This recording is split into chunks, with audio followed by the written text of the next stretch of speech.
Hey guys, what's going on? It's Eli, back with another review video, and yes, that's right, I know, you read the title, you know exactly what it is that I'm reviewing.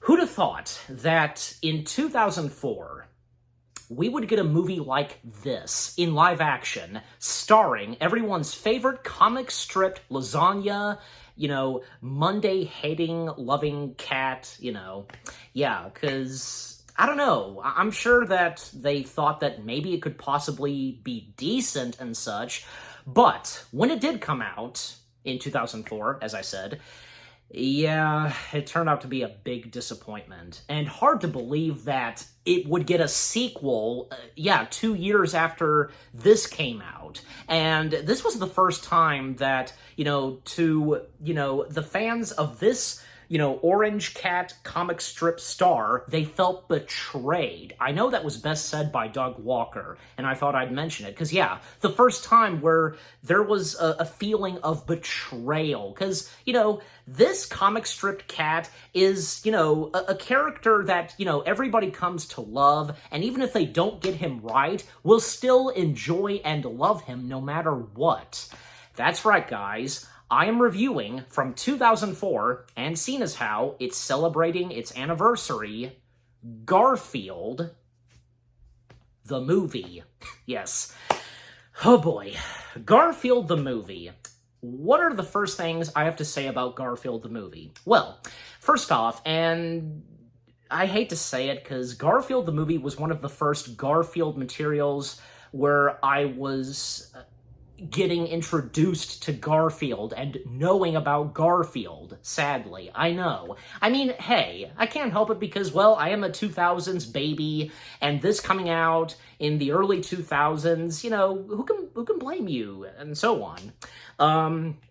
Maybe, and I'm pretty sure, maybe, no doubt about it, Garfield the movie was also some of the 2000 babies' introduction to the famous comic strip cat character, who loves lasagna and hates/despises Mondays. Yeah. But it wasn't just, Garfield the movie wasn't just the only piece of Garfield material where I was starting to get to know about Garfield. Like, I had seen a couple of, bits and pieces, some clips and some pictures of Garfield in cartoon form, most notably Garfield and Friends, so there was that, and not to mention, Garfield Gets Real, if you guys know about that. So those were some of my earliest introductions to Garfield. And the first time I got to watch and see Garfield the movie, I think, because, and I'm sure you guys would know about this too, because there were a couple of times where Garfield the movie would be shown on Cartoon Network. So I remember watching it when Cartoon Network, aired it on TV and such. And, I don't know, I don't remember just getting bored of it or hating it. I thought it was okay. And rewatching this, and especially since, well, because I am now reviewing it, of course I had to give it a rewatch before, doing this review. Yeah, I still feel the same way, because Garfield the movie, I know it's not the best Garfield material, and movie-wise of something Garfield, but to me, I don't know, I don't hate it, I know it's not the best, I've come to like it, it's okay for what it is, it's not the best Garfield material, as I said, but I'm sure as though, like me, there are others that come to like the Garfield movie, I'm sure you know what I mean. Just with what the story had to offer and where it was going and, the casting of these characters, straight from the comic strip and in animation and, who would play/betray them in live action and who they got to voice Garfield was a pretty good choice. Good old Bill Murray. Bill Murray voicing Garfield. He was a perfect choice. And fun fact about Bill Murray's, Bill Murray taking part and voicing Garfield, well, I'll get to that right after, and as always, read the description / the story. Based on the popular comic strip, This live-action comedy follows the exploits, of Garfield, the large, lazy, and wisecracking cat owned by hapless, John Arbuckle. John's other housemate, Odie, is a dim but sweet dog who frequently annoys Garfield. Well, that's obvious. When the convening, I don't know if I'm saying that word right, but you know me sometimes. Orange feline gets fed up with Odie. He devises a way to get rid of the pooch. However, after Garfield has a change of heart about Odie, he must find a way to get his fellow pet back. Okay, so right before I get into the movie itself, the fun fact of Bill Murray that I was going to mention, So Bill Murray, how he got involved and became the voice of Garfield in this piece of Garfield material, and along with its sequel, well, Bill Murray, to put it this, because, he was, I'm sure, because, no doubt about it, he was interested in voicing Garfield, and especially because, with his approach, and he thought at first that the Garfield script was done by one of the Coen brothers. And I'm, of course, talking about, the Coen brothers, who brought us Big Lebowski, two film remakes, I should say, that the Coen brothers did. The Lady Killers, and the best one they've done, True Grit. And also another Western that they would do of their own, The Ballad of Buster Scruggs. So Bill Murray thought that one of the Coen brothers was involved in this planned live-action Garfield film and, being one of the writers, but it wasn't one of the Coen brothers. It was someone else going by the last name of Coen, so But, he still got attached to it and signed on, and not to mention because he was recording his Garfield lines while he was working on the Wes Anderson film, The Life Aquatic. So while he was working on The Life Aquatic, and during, break of filming, he would step in a booth and record his Garfield lines. I don't think it was really a booth. I have to go back and look, but I also read in it that he was disappointed with, I guess, how it sounded, his, the recordings of him as voicing Garfield, where he was recording it. That's the best I can remember. I don't know, sounded fine to me, the audio quality of Garfield's voice. I'm just saying, but, and again, Bill Murray, because, Bill Murray who voices Garfield, come on, this is Bill Murray we're talking about. He definitely had that perfect voice for doing Garfield. And coincidentally, because the late legendary Lorenzo Music, who we would all know being one of the top best voice actors voicing Garfield, well, because Lorenzo Music did the voice of Dr. Peter Venkman in The Real Ghostbusters, the Ghostbusters animated show, going by the name The Real Ghostbusters. So, and well, we all know Bill Murray playing Peter Venkman in Ghostbusters, the movies, of course. So, what a big coinky-dinky, right? So, I don't know, because Bill Murray, he would have known about Lorenzo Music and Lorenzo doing the voice of his character, and, I would like to think that probably got a kick out of it, and with him voicing Garfield, seems very fitting, because, from one actor to the other, playing your characters and such, Lorenzo Music, Bill Murray, both of them, Peter Venkman, and Garfield, you get my point. And speaking of Ghostbusters, there was something that Bill Murray was upset about that he wished could have been in, and he could have said, voicing Garfield in the movie. I can't remember what it was. If I remember, I'll put a text about that. So a quote / line from Peter Venkman that Bill Murray would have liked to incorporate for Garfield to say. So all right, but anyway, so getting into the movie itself. So. And I gotta say, because, this and its sequel being the only pieces of Garfield material that would be distributed by 20th Century Fox, and, well, and technically, this piece of Garfield material now technically being a part of the Disney family. Well, not to mention, because I think in the, like, somewhere in the 1980s, Disney was at one point attached to do something Garfield, if you know about that story, and eventually it didn't happen. It was supposed to be something dark and so on, but Jim Davis, the creator of Garfield, he did not like the sound of this, and he refused for this to happen, so, you know, the chance of Disney doing something Garfield-related did not come to be. But, it's nice to see, and, you know, to mention this very quickly, because in Once Upon a Studio, Ralph at one point calling Mickey Mouse Garfield, if you remember that, and have seen Once Upon a Studio, I just thought I'd throw that out, because, I don't know, maybe it is a nod to the fact that, well, Disney was at one point going to do something Garfield. Well, but as of now, they now have something Garfield in the family.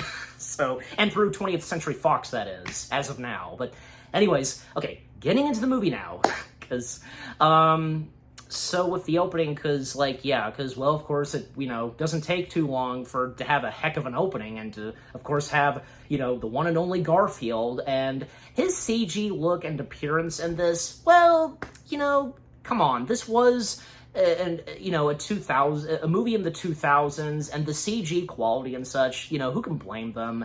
And I think, I don't know, looking at it again, you know, and after all these years, looks fine to me. I mean, Garfield being CG and how he's supposed to look closely and exactly how he looks, like, you know, the shape and such of his face, the structure, you know, that's what's important. And how, well, the Sonic the Hedgehog movies did the same thing too, with bringing Sonic, Tails, and everybody else into live action, you know, that's what's important, you know, gotta look, of course, animal-like, but they still gotta resemble how they look, you know, from Sonic and Garfield in live action, you know, and like another example, Yogi Bear, the live action Yogi Bear film, there you go. And Scooby-Doo another, but anyway, so, and it's very fitting, because one of Garfield's first lines is, "I hate Mondays." Of course you gotta have that, and, you know, just him trying to wake up John, and yeah, John Arbuckle being played/portrayed by Breckin Meyer, I think, yeah, I'm saying his last name right. And, you know, he's done a lot of other great stuff and doing comedy, and most notably being one of the top cast members of Adult Swim's Robot Chicken. So yeah, like one of his best well-known voices that he's done in Robot Chicken, them doing Star Wars, him being the voice of Boba Fett. Yeah, so that was good. I had to mention that, of course. So yeah, Garfield waking up John Arbuckle, and nice to see that, we see that Garfield does have his stuffed teddy bear. I wish I could remember the name of that teddy bear text. So, and so, you know, the morning starts, and, you know, with funny things happening, because, you know, Garfield switching breakfast dishes with John, and Garfield hanging out with Nermal, and Nermal being voiced by David Eigenberg, if I'm saying the last name right, yeah. Nermal in this, apparently, because in this piece of Garfield material, Garfield and Nermal seem to get along fine. Now, we all know that in almost every Garfield material, Garfield can't stand Nermal, especially Nermal. Like, Odie, for him and how he is on Odie, not as bad as, say, Nermal. So, but apparently in this, they get along pretty well. I mean, I don't know, for me, it's not a problem, and I think it manages to work. And yeah, because what Nermal and Garfield do, because, you know, waiting for the milk truck to show up and getting their hands and to taste on the milk, like Garfield having Nermal sit in a basket and to pull the rope, and, you know, this, you know, causing the milk to spill and pour down, and thus he would, you know, drink it and swallow it. And after, you know, drinking and finishing the milk, you know, having a burp and saying directly at the camera to us, the audience, "Got milk?" Oh, brother, like, what do I have to say about that? Well, nothing really, because, you know, this being an early 2000s film, so, you know, what can you do about it? So, you know, some early 2000s movies doing stuff like that, so, you know, pop culture references, even like in movies in the 90s too, just, anyways.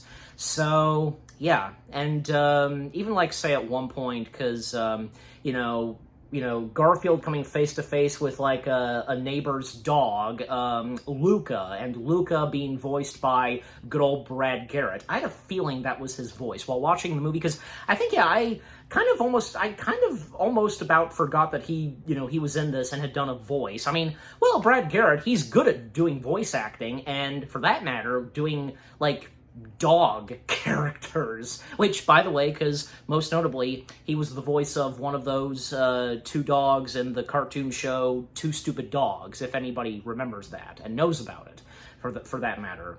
And yeah, because like the interactions that Garfield has with Luca, yeah, pretty funny and such, and Garfield avoiding him, and because Luca's on a chain and so on, yeah.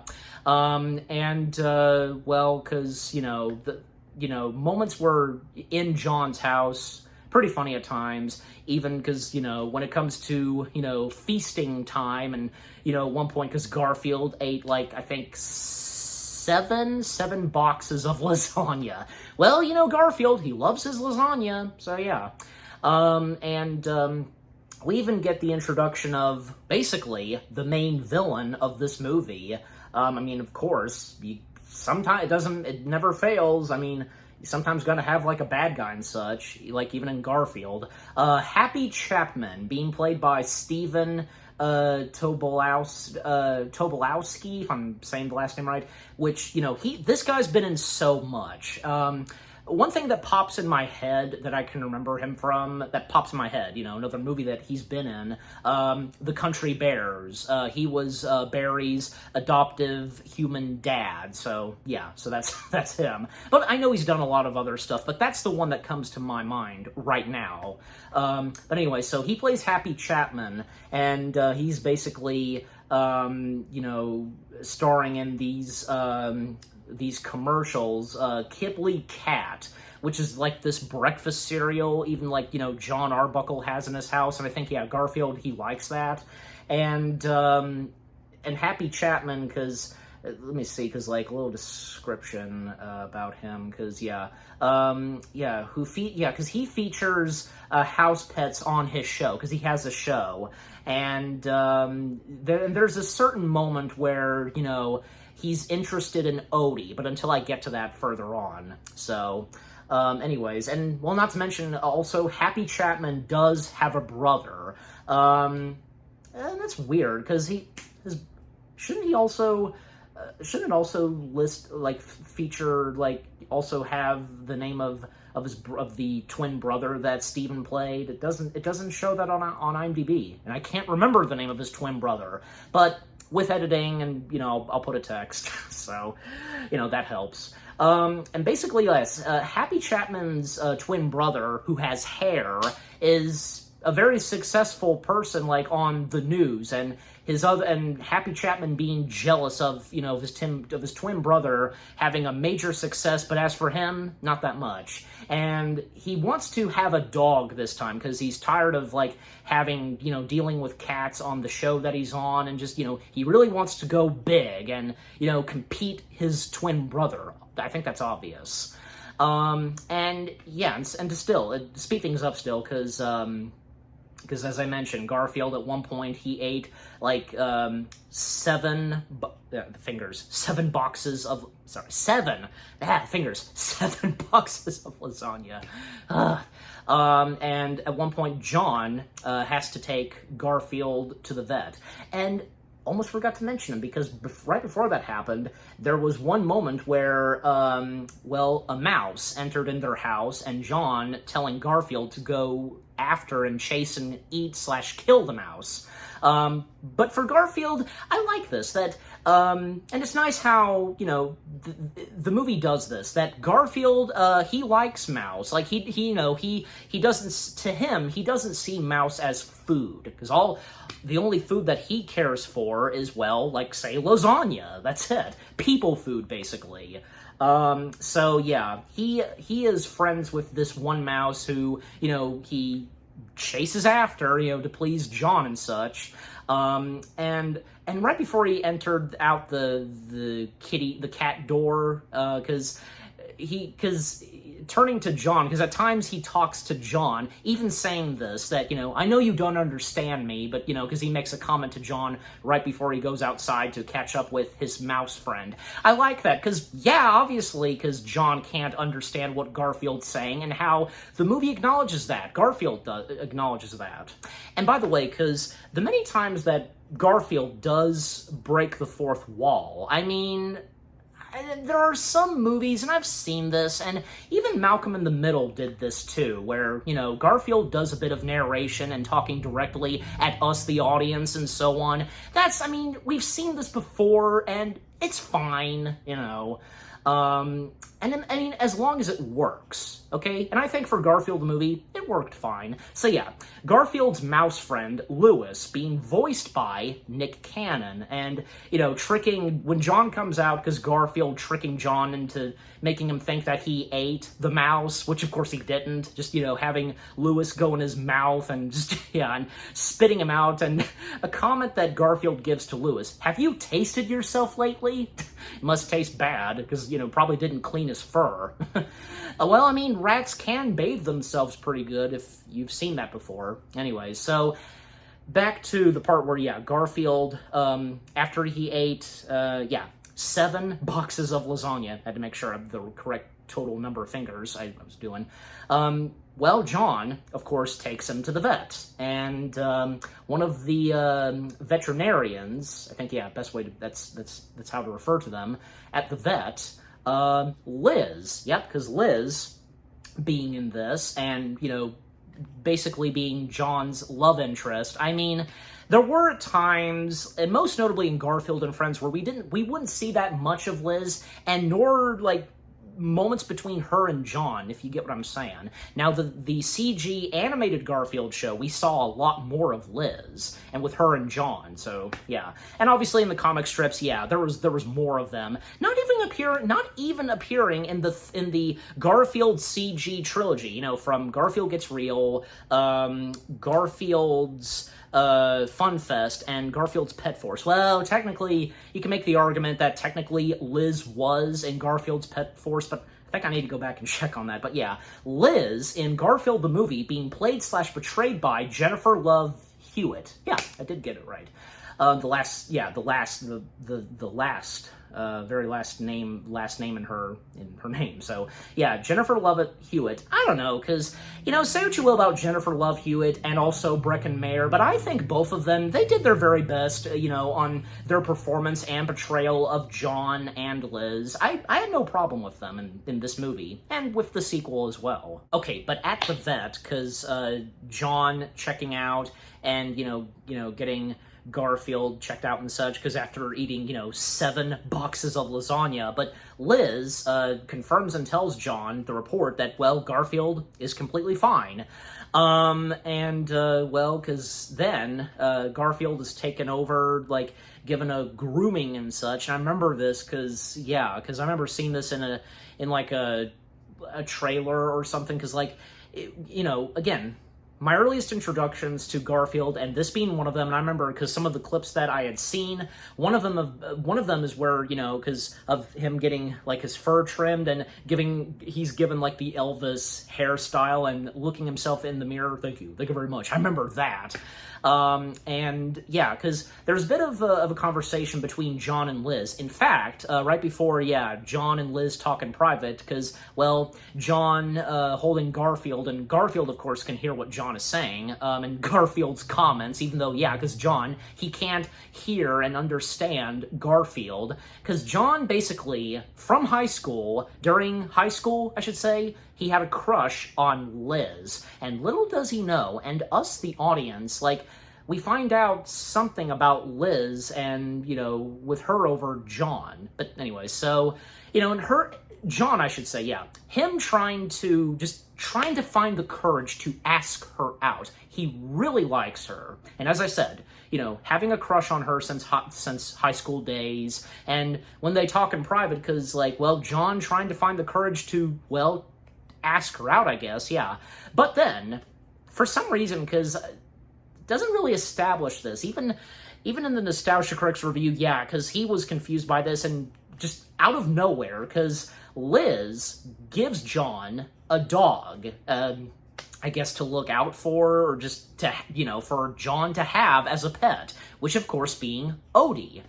And here's the thing, Garfield being the only, animal character in this, where, he's completely CG. All the other animals, from the dogs and cats and rats, them being live animals, I guess that's acceptable, and I think it's okay, and I think it works. I mean, from, say, Odie, Normal, Arlene, and, Garfield's mouse friend, them all being real, practical animals, I think it's okay, and I think it works, and it depends. Like, these kind of things have to make sense, and, sometimes they'll work, and sometimes they won't, and I think for Garfield the movie, and with its sequel, because, of course, they yet again used live pets, aside from Garfield and his doppelganger, I think it's okay. I think it does work, and the CG done on, like, their facial expressions, like, and whenever they talk,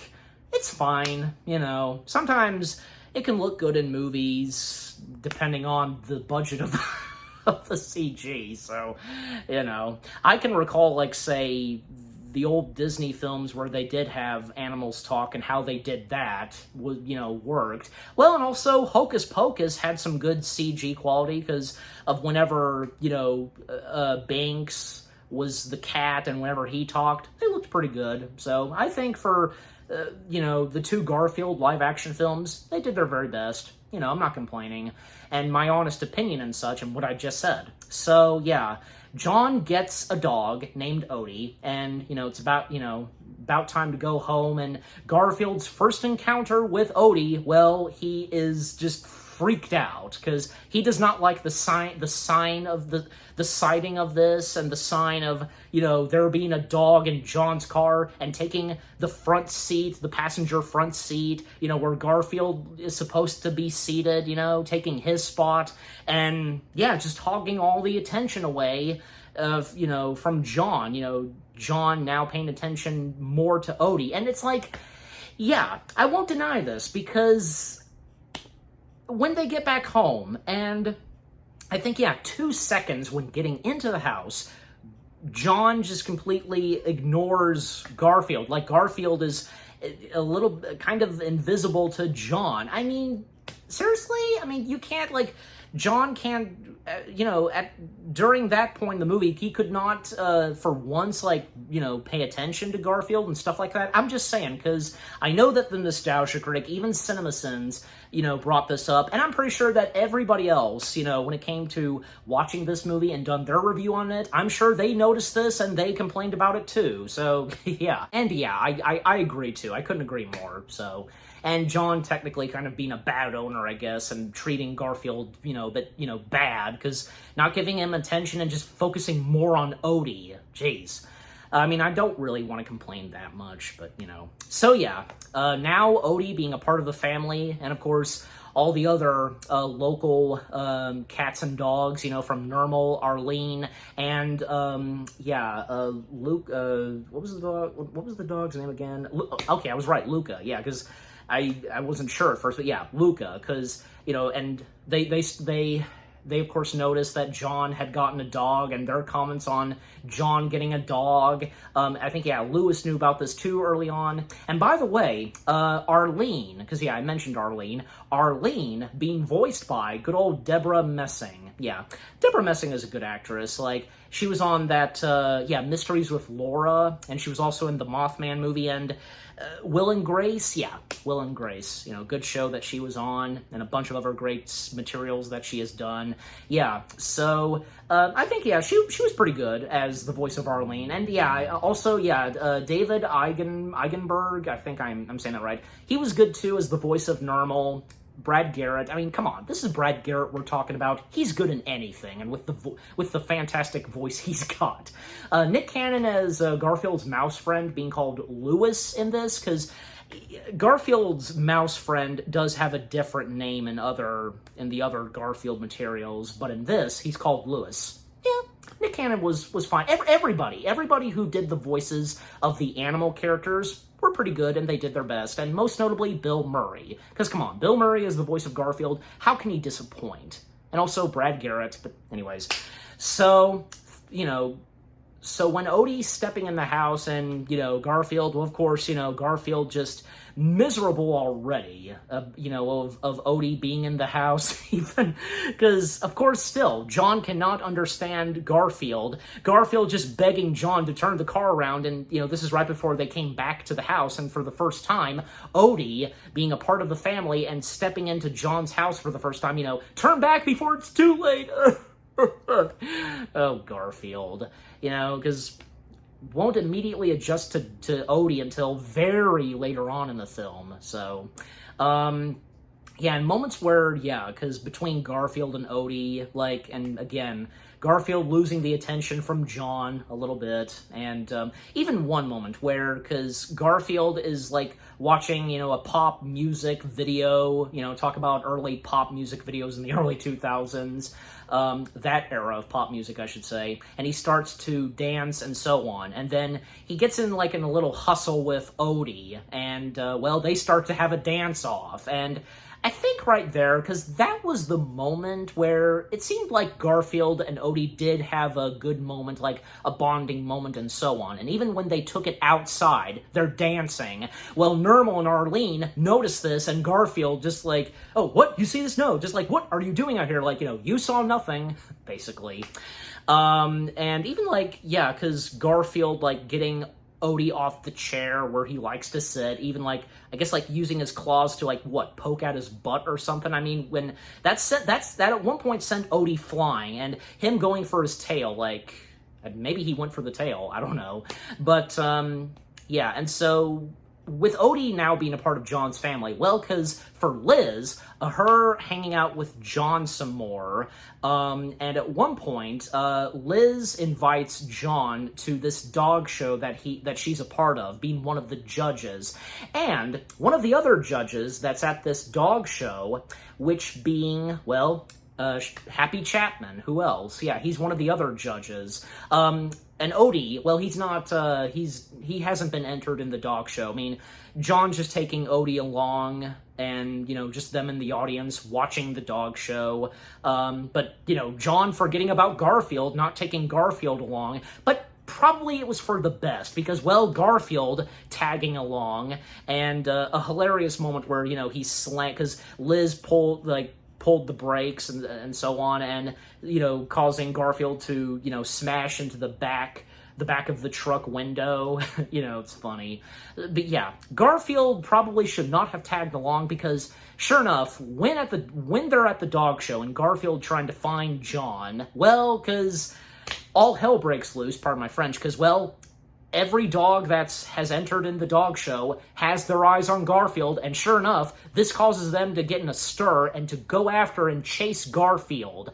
And yeah, that's what happens, and it goes pretty bad for the dog show. But sure enough, when music starts to play, because of the DJ, playing music, Odie hears this music, and I think, yeah, you can also say that Odie lightens things up for the dog show, because he goes out on the floor, because the front and center of the dog show, and starts to dance, because, when he danced early on with Garfield, and everybody's enjoying this, and seriously, has anybody not seen this kind of dog trick before? I mean, any dog can do this. Why is it new to them? I know the Nostalgia Critic established this, and I know there's probably been others too, and I'm saying that, and I'm on the same level too, and this especially intrigues Happy Chapman. And because apparently, without even entering in the dog show, Odie won a ribbon, and Happy Chapman is interested in having Odie be a star, a dog star on TV, but John, he's not interested, and he just wants Odie as a house pet, that's all. He doesn't want Odie to be a star and such, just an ordinary, regular house dog, that's all. But Happy Chapman, he's unhappy by this, but, still gives Odie the blue ribbon and gives John a card of his in case he changes his mind, and, you can ring me up, hello, so, yeah. And they take a picture on, the front newspaper, I want to say, and even Happy Chapman, he has a look on his face, like, and which is taken in the picture that, he's unhappy by this and, not getting a shot with a dog.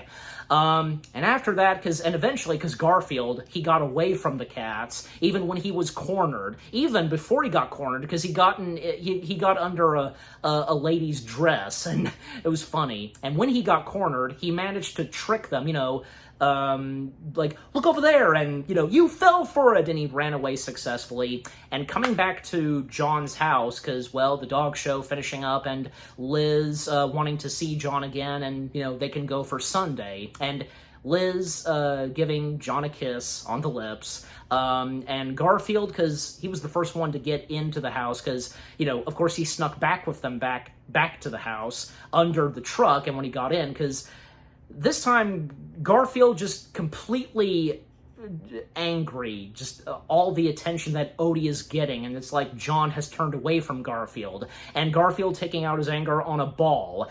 And when he hits that ball, well, the ball hits on a lamp and such, and this causes like a little bit of a dominoes thing, where everything in one room of John's house to tip over, and yeah, this causes Garfield accidentally wrecking the house.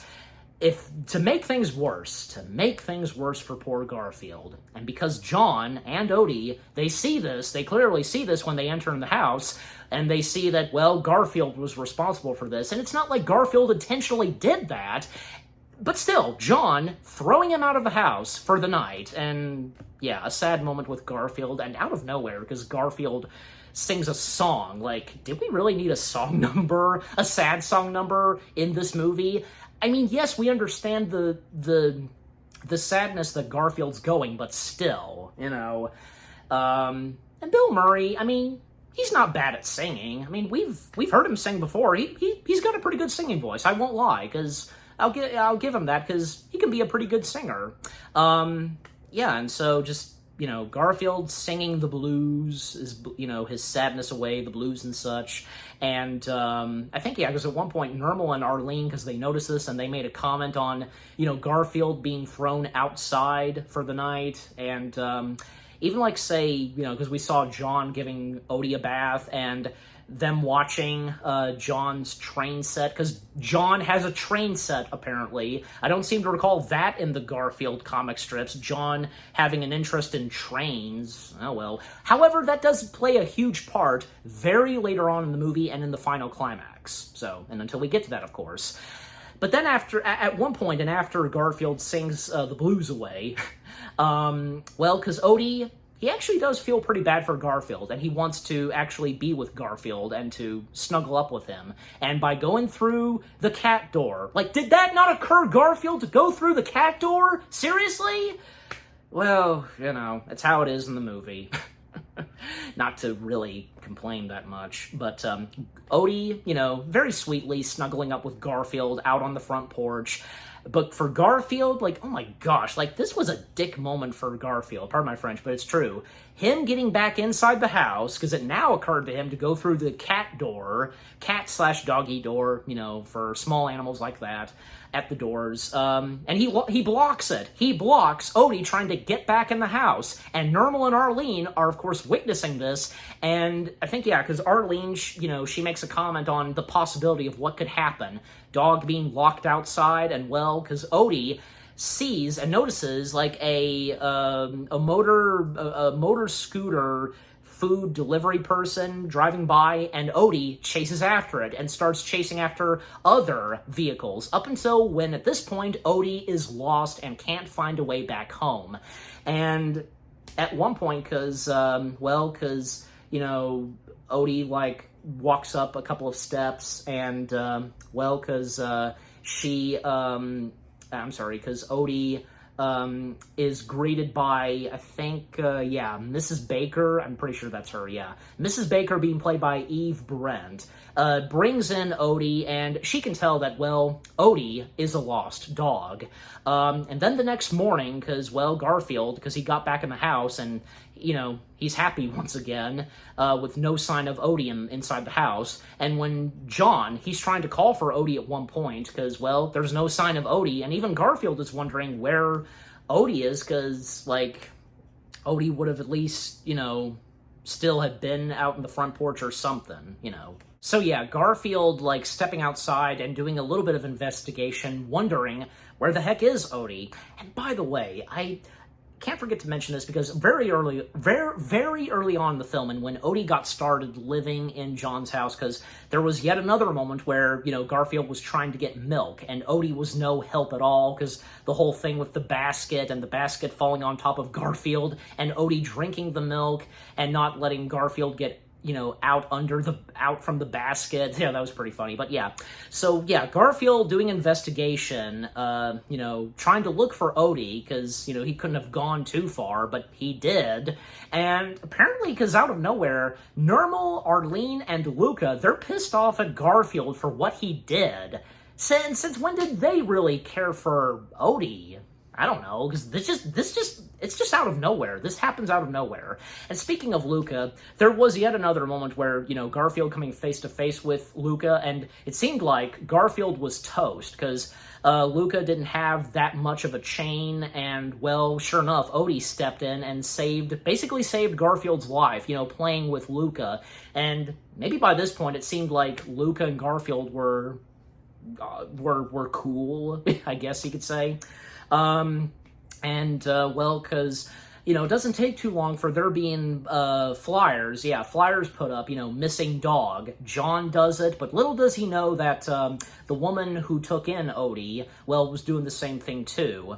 And then, at one point, because we come back to, Happy Chapman, still depressed and, because not making much of a huge career out of himself, and his, henchman / assistant, I want to say, best way to put it, Wendell, being played by Evan Arnold, because he's basically Happy Chapman's right-hand man, I want to say, and he happened to notice right outside of a window that, yeah, there was a flyer for a missing dog, which being Odie, the dog that they saw at the dog show, and Happy Chapman was interested and fascinated by Odie. And really, because he was really that fascinated, because like I said, any dog would do that kind of dance, with their paws up, just, But, yeah, so Happy Chapman, this is Happy Chapman's chance to capture Odie and to use Odie for his pleasing and to make a huge success out of this guy, So, yeah, Happy Chapman pretending to be the dog's owner, John, and yeah, this, of course, the lady thinks that, Happy Chapman is the owner of this dog. Maybe, I don't think, like, the name John, I don't want to say, not saying the name John, but, I think, yeah, she does recognize Happy Chapman, even asking Happy Chapman for an autograph, so, and Garfield, because, at one point, and to speed things up, because he did find out that, Happy Chapman now has Odie in his possession, and even at one point seeing this on TV, because, Happy Chapman being on the show that he's on, and, because bringing out Odie, doing some dancing, and even Garfield tried to get John's attention, but unfortunately, Garfield fails at John to, get to look at the TV, but, it's too late, so, because it, cuts to commercial break to Wendy's, product placements, blah, blah, blah, but, early 2000 movies and what they did, just, anyways, so, yeah, and what's Garfield gonna do? I mean, at a certain point, he really, starts to, grow worried for Odie, and knowing that, Odie also means a lot to John, and so on. And Garfield doing a bit of research and investigation, like, to know where to track Odie, and not to mention because, at one point, Garfield heard on TV that Happy Chapman announced that he and Odie were going to make it big time going to New York City. So, yeah. So Garfield has to do something about it before that happens, before they make their way to New York. And by the way, I tried looking this up, because where the Garfield movie takes place, like in what city. Like, yeah, there's the big city and where John lives, because, you know, he lives in this neighborhood, and, you know, while driving, you know, to town, well, there's the big city. Like, the movie doesn't even, no, because the movie doesn't establish it. And if it's even necessary to know, I don't want to make a big deal out of it, but I just thought I'd throw that out.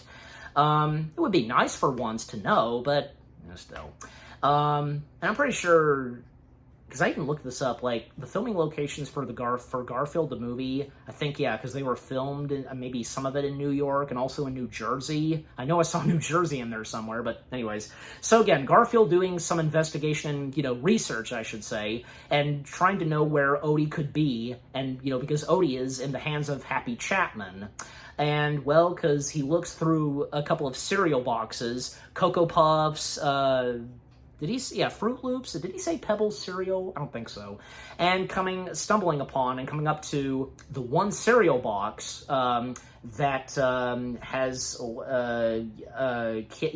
Kibbly Cat, the cereal box of Kibbly Cat. And on the back of the cereal box, well, Garfield finds a specific location where the possibility of where Odie could be, and that being the Telegraph Tower, where the show that Happy Chapman does, that's where it's being filmed. So Garfield making his plans to make his destination to the Telegraph Tower and to save and to bring Odie back home. But before he can do that, because he's having a bit of a struggle trying to get to the big city and to the Telegraph Tower, in order to have the energy to do this, to go on this big adventure, he has to lie down, be lazy, eat, well, we see him eating a bag of goldfish and watching TV, and once he finishes, obviously he finishes the bag of goldfish and he burps. And I remember this one line he says, "Ugh, that's the sign that the tank is full." And thus, he proceeds on to the big city. I think, yeah, because I'm pretty sure, yeah, because at one point, Nermal, Arlene, and Luca, they must have found out, and they knew that Garfield had disappeared, heading his way to the big city to rescue Odie. Even, of course, it doesn't take too long for John to realize that Garfield, he too, is missing, and, well, he thinks that something, you know, terrible happened to Garfield, and when he does find out later on, even when, you know, he gets, Liz to help. Like, yeah, Liz helps out John. And by the way, because before, Garfield proceeded on, finding and rescuing Odie, because John, he didn't know where Odie was. And when Liz showed up, well, I think, yeah, because they were about to go out on a date once again. He was getting worried because what Liz would say, and because he didn't have Odie, because, you know, he felt, and which he establishes to Liz, he felt that the only reason Liz was hanging out with him was because of Odie, but that actually wasn't the case. In fact, because we find out later on that Liz actually had a crush on John during, you know, their high school days. So, yeah, you know, it wasn't just John that had a crush on her.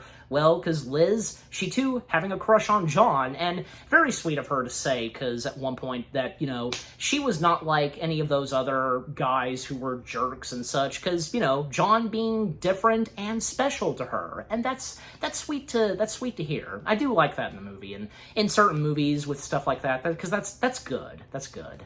So yeah, Liz helping out John, and when it comes up to Garfield, you know, leaving home and to save Odie, and John thinking that, well, Garfield is missing too, like Odie, him telling Liz as well, and at that moment, because John telling Liz that he can't live without Garfield.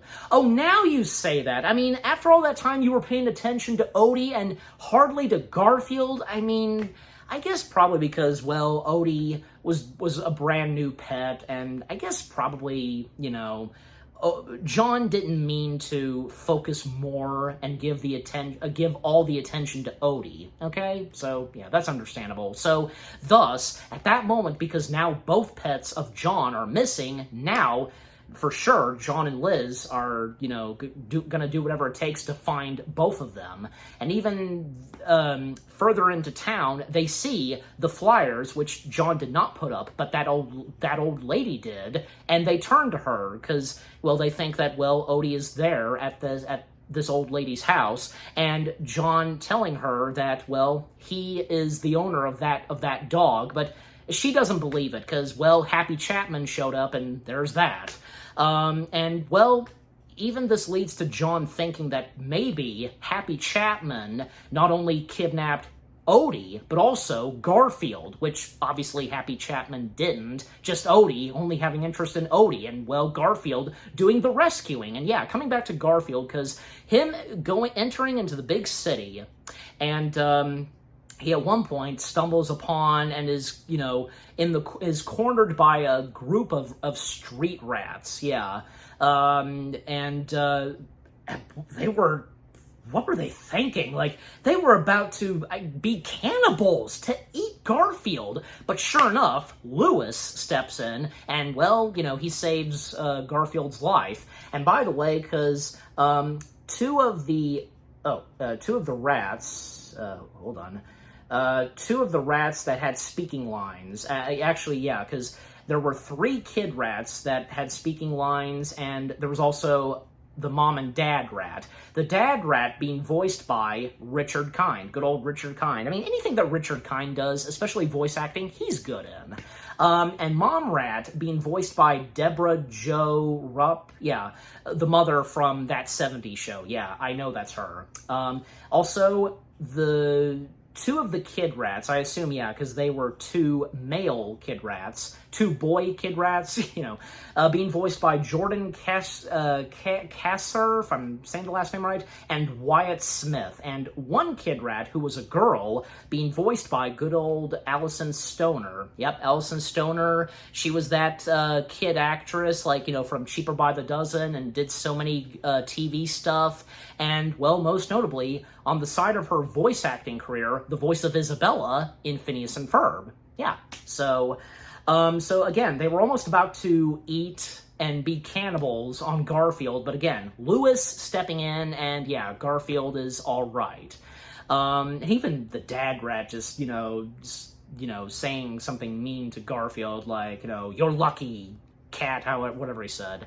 And Garfield, mentioning Lewis about, well, Odie being captured and so on, and Lewis helping and guiding Garfield to the telegraph tower.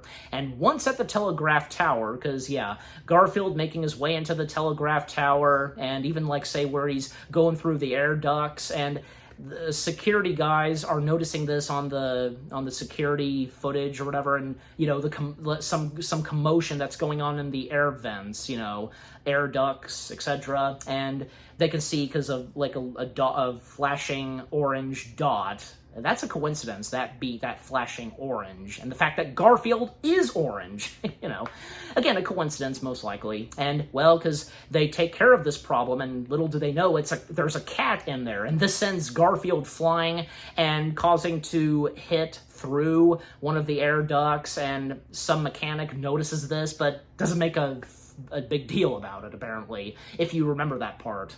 And eventually, because, well, and by the way, because right before Garfield comes face-to-face with Odie and trying to rescue him, because, well, Happy Chapman was going to do something horrible to Odie. And talk about animal abuse right here, because this kind of special shock collar that Happy Chapman does, and the way it looks, and with its design, oh, it's a bad sign for sure. Even Wendell, did I get his name right? Yeah, Wendell. Wendell even is disturbed by this. Yeah, nice to see that Wendell, again, the henchman of Happy Chapman, is not sure about this and if it's a good idea. And yeah, I've seen that with some, sidekicks / henchmen, where even they find this disturbing. It's like Sir Hiss in Disney's Robin Hood. He is, shocked to be hearing Prince John that he is planning to hang Friar Tuck. There's a good example right there. So yeah, definitely. And even Mr. Smee. Mr. Smee from almost said Pirates of the Caribbean. What's wrong with me? I gotta slow down talking. Mr. Smee from Peter Pan, even he at times is shocked to hear some certain things that Captain Hook says. And the same goes for Kronk. Yeah, Kronk from The Emperor's New Groove. So there's your examples. Like, the Disney villains and sidekicks are the best examples, so, you know. Which, yeah, of course, Happy Chapman does put on the shocking collar that he personally designed. I have no doubt that he did. And even when Garfield showed up and he freed Odie from, you know, his doggy cage, but unfortunately Happy Chapman showing up and, you know, Garfield hiding, and of course him seeing the shock collar. Even Garfield, it's nice to see that even Garfield is shocked to be seeing, you know, that Happy Chapman has a shock collar, because obviously, Garfield being well aware that shock collars are a horrible thing for house pets, most notably dogs. So, yeah. So, unfortunately, you know, Happy Chapman taking Odie with him, and Garfield, you know, no matter what it takes, is, you know, gonna rescue Odie, and, you know, even letting Odie know right as before the elevator doors close. And then he starts surfing his way through the building, up until when he, you know, heads straight for a window and then falls, and, you know, luckily and thankfully, crashing right down at a lasagna truck. Yeah, and Garfield's comment on that, because, you know, his life being rescued by, you know, his love of lasagna. So, and, you know, when he gets out of the lasagna truck, he did have a little nibble of lasagna, obviously, because, Garfield, of course, he can see that, well, Happy Chapman with Odie is getting in a taxi, and right when Garfield was about to head to the taxi, well, unfortunately, he is captured and caught by, you know, a dog animal catcher, basically, and is taken to an animal pound. I think that's the best way to call it, because, yeah, you know, taken to this animal pound where there's dogs and cats. And there, because he is greeted by a bunch of other, you know, cats and dogs. Oh, I didn't realize this. The dog who played Odie, and he's uncredited. And actually, there's only 3 who are uncredited in Garfield the movie. Odie was played by Tyler the dog. Also, uptight New Yorker was played by Christine Taylor Antonio. Yeah, that's what her character's called, uncredited. And apparently, I didn't notice him. The drunken conventioner, I think, yeah, I might have said it right. Apparently, Jim Davis, he played the drunken guy, like, you know, and, yeah, I didn't realize that, yeah, because Jim Davis, he had an uncredited cameo in this. I'll have to go back and look. Yeah, so at one point, again, Garfield at the animal shelter, like, you know, dog pound, basically, and coming face to face with a bunch of other, you know, cats and dogs, and I don't see this one cat credited and who voices him. Like, why is that? Like, that's weird. But yeah, this British cat, and if I remember, so I'll put the name of that cat's name in the text. Like, turns out that British cat, you know, used to, you know, work alongside with Happy Chapman until, well, it's obvious that Happy Chapman got rid of him. And Garfield talking about, you know, and telling the others, locked in cages at the animal pound, you know, him rescuing Odie. And at that point, he admits his love and care for Odie. Even he can't believe that, you know, that he's saying this. But, hey, you know, the truth comes out for him, and really, and, you know, and, you know, as much as, you know, Garfield, you know, we've seen him be lazy and so on, and being kind of a jerk at times, he does have heart. He does, and there's no doubt about it. So then at one point, because, maybe it was him, Alan Cumming, yeah, so I think, yeah, because he must have voiced this one cat, called Person Kitty. I don't think that's the actual line, but okay, so how did I not recognize that was the voice of Alan Cumming? because, yeah, obviously, because Alan Cumming, it's obvious that he voiced that one British cat. So, yeah. By the way, Jimmy Kimmel had a voice role in this, too. He was a dog named Spanky. Yeah, Spanky. So, I think he might have just had one line. So, you know. Yeah, so... Eventually, because what happens next is, well, this family comes in, like this mother and father with their daughter, and she's about to get a cat, and they have these cats be all lined up, and whichever cat the girl chooses. Garfield thinks that he was chosen, but no, she went for the British cat.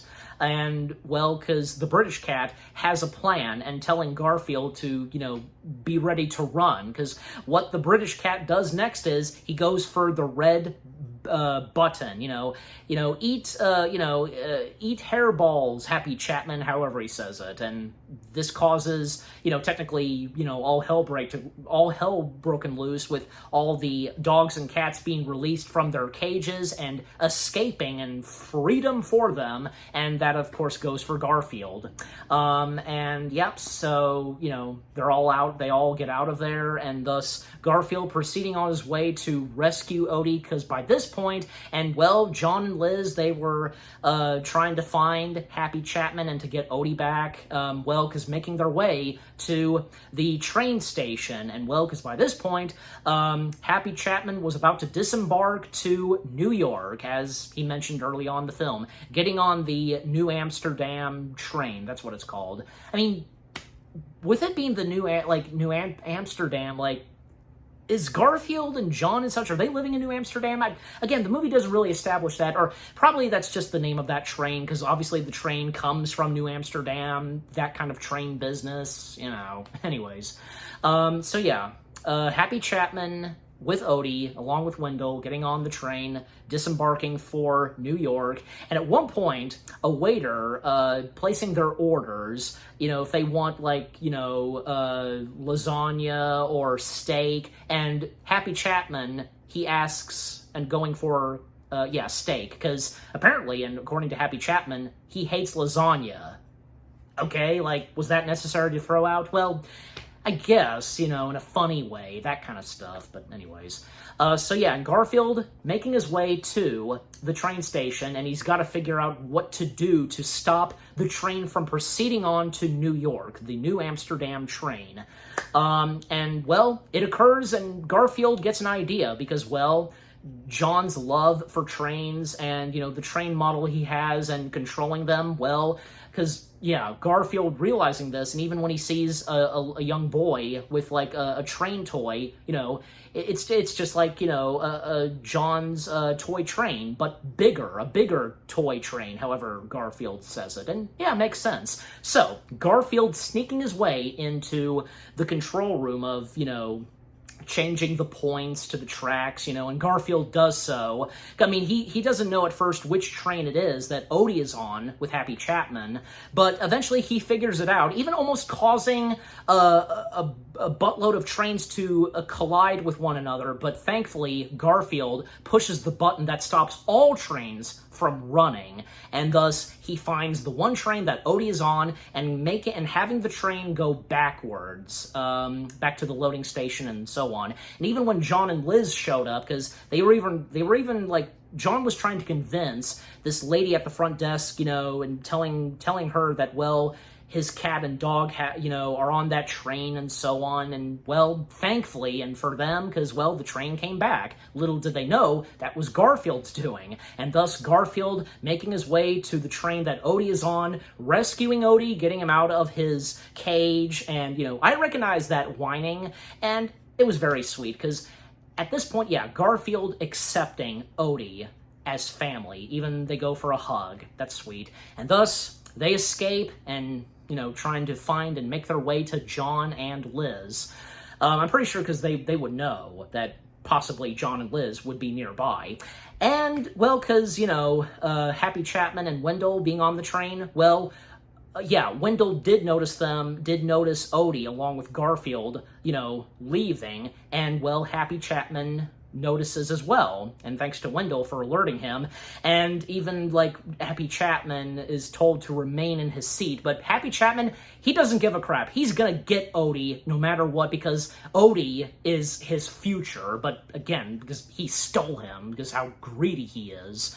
And thus, yeah, him chasing after Odie and Garfield, and Odie trying to, escape from Happy Chapman, because I think, yeah, they did notice him at one point, up until, I guess they're at this, like, luggage location where luggage is kept, because of the train station, and for transport and such, putting the luggage on, and, well, Happy Chapman having Odie and Garfield cornered, even when he causes and tips over, bags and blocking their path. And, well, because Chapman grabbing a hold of Odie and was about to put that shock collar on him, and, of course, Garfield attacking Happy Chapman, but, Happy Chapman just flings him off, flings him and such. But, sure enough, Garfield has backup, because backup shows up from the rats, the dogs, and the cats, at that animal pound. Even the dogs that chased Garfield early on in the film at the dog show, they're there for some reason. Why? Well, I would take plenty of guesses as to how they ended up there. Maybe because I guess they weren't through with Garfield, and maybe at some point they stumbled upon and came face to face with the British cat and all the other cats and dogs at that animal pound. And, well, because, them, of course, knowing about Garfield, and clearly the British cat talked with those dogs and convinced them, and, negotiation. Those are some of my guesses, and probably that's most likely what would have happened. So, yeah, the dogs, the cats, and the rats that we saw early on in the film, and obviously, thanks to Lewis, well, because they've got Garfield's back and to save Odie. And, well, what is Happy Chapman gonna do now? He's screwed for sure. And sure enough, well, because Garfield gives them specific instructions what to do to Happy Chapman, because, telling the cats to claw at Happy Chapman, telling the dogs to, not chew but to bite, and telling the rats to get the collar off of Odie and to put it on Happy Chapman. All of them start to attack Happy Chapman, and we see from, the shadow perspective, seeing their shadows. And, well, sure enough, because Happy Chapman got what he deserved, now has the collar on him, and because he's nearby a couple of metal pieces, well, activating the shock collar, and, well, he's, being electrocuted / shocked for sure.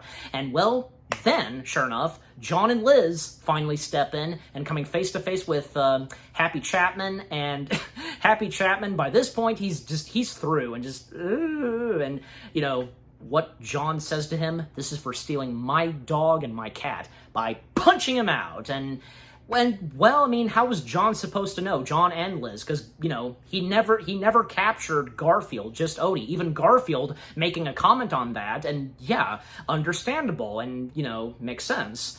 Because, yeah, I mean, little did they know, because, well, Garfield was responsible, saving Odie, and, yeah. And of course, all ends well, and now Garfield and Odie are reunited with both John and Liz, and Happy Chapman got what he deserved, going to jail, even this being on the news, and Happy Chapman's twin brother, with hair, realizing and noticing that, yeah, because his twin brother, his idiotic twin brother, as he calls him, is being taken to jail, so, and even, Nermal, Arlene, and Luca, they're aware of this, and, well, because they congratulate and call Garfield a hero for saving, Odie. And, well, for John and Liz, by this point, well, Liz tells John that she wants to be more than just friends with John, and thus they now become BF and GF and going for a kiss. Yeah, and Garfield making a comment on that. And, well, Odie's a happy dog. He's happy for them and rolling around the grass field. And we see John and Liz happily in John's house watching a movie, and, same goes for Garfield and Odie sitting down on the chair that Garfield likes to sit in. And one last bit of dialogue that Garfield gives to us, the audience, and how, things are going pretty well between him and Odie, but still, Garfield giving Odie a hard time, just, like shoving him off the chair, or even like say if he would kick him off the countertop. Yeah, so, and right before the movie ends, out of nowhere, because this ties into nothing, well, technically, one song, it was played early on in the film, and Garfield sings, sings his version of it, wow, I feel good, once again, we hear Garfield singing, and again, tying into nothing, but at the same time, we heard that song earlier, so I guess technically, I don't know, but that was a heck of a way to end it off, and right as the credits start to play, we can hear one last bit of, talking from Garfield asking Odie for help because him doing a split and he can't get out of that position. And with the credits rolling, because we get black and white still screenshots of shots of Garfield in the movie. Okay, I mean, what do I have to say on that? Really nothing. I mean, that's just how the credits were done for it, and an interesting way to end it off. But yeah, and yeah, it's true, because how it ended it off, because, with Garfield dancing and singing and with the credits, and yeah, you get my point, yeah. And interesting, but yeah, a little bit of a funny way to end it off. Garfield the movie. Just, yeah, wow, just what a heck of a Garfield film this is, and, this piece of Garfield material, like I said, yeah, I won't deny that it's not the best Garfield movie, not one of the best Garfield materials that we've seen, and for this being live action, and like I said, because, the first time that I'm pretty sure for, all the Garfield fans, they felt betrayal, and, like what Doug Walker said, just, yeah, I can understand it, and, and like I also said this as well, and Doug Walker also said this too, we'll still love Garfield, even when, they don't do him right, they a piece of a Garfield material that they do, and if it's not done right, we'll still love him, the same way that we'll always love other iconic, characters from, like, say, Mickey Mouse, the Looney Tunes, the Muppets, Hanna-Barbera, the list goes on. It's a fact. I have no doubt, and I'm sure as though, this Garfield movie tried its best, and this being live action and with the CG and such, and with the story, the casting, because the story I thought was okay, the casting, no, I didn't think it was that bad, and of course the voice performances and who they got to voice the characters, and most notably Bill Murray voicing Garfield, I think he was probably one of the only few best parts of this and its sequel. Because, again, this is Bill Murray we're talking about. He was the perfect choice to voice Garfield. Because, again, he definitely has that voice for someone like Garfield. The music, the funny and emotional moments, they were all good too. And as I pointed out, the CG, the visual effects, and most notably being done on Garfield, well, because, for this coming out in 2004, and with the CG and such, and, with how it looked, bear with it, you know what I'm saying? The CG quality and with the visual effects at that time. So, just everything about Garfield the movie, overall, I didn't think it was that bad. Again, I know, it's not the best, Garfield film and, best Garfield piece of material, you get my point, but it is what it is, and again, like me, and I'm sure there's plenty of others like me that come to like Garfield, and sometimes, have fun watching it. Why not? And I'm giving Garfield the movie, oh boy, well, it's on my mind, and I think it's okay with how I'm rating it. I'm giving it 6 out of 10 stars. Yes, 6 out of 10 stars for Garfield the movie. And what about you guys? What did you think of Garfield the movie itself? Any of you that think it's okay? Any of you that grew up with it? And did you get to experience this in theaters? Yeah, and, and do you think Bill Murray was good at voicing Garfield and any of the other cast of characters? And, what this movie had to offer with its story and so on? And yeah, just overall, what did you think of it? Because I'm sure most of you probably don't like this, Garfield movie, and obviously don't like its sequel. Obviously, no doubt about it.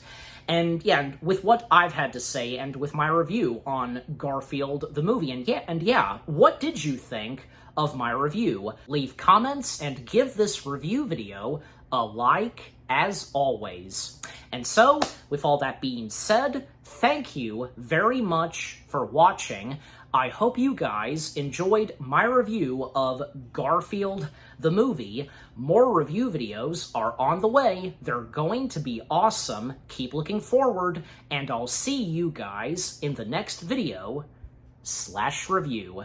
And happy anniversary to Garfield the movie. Take care, and until Garfield, A Tale of Two Kitties, of course, peace out. Mondays.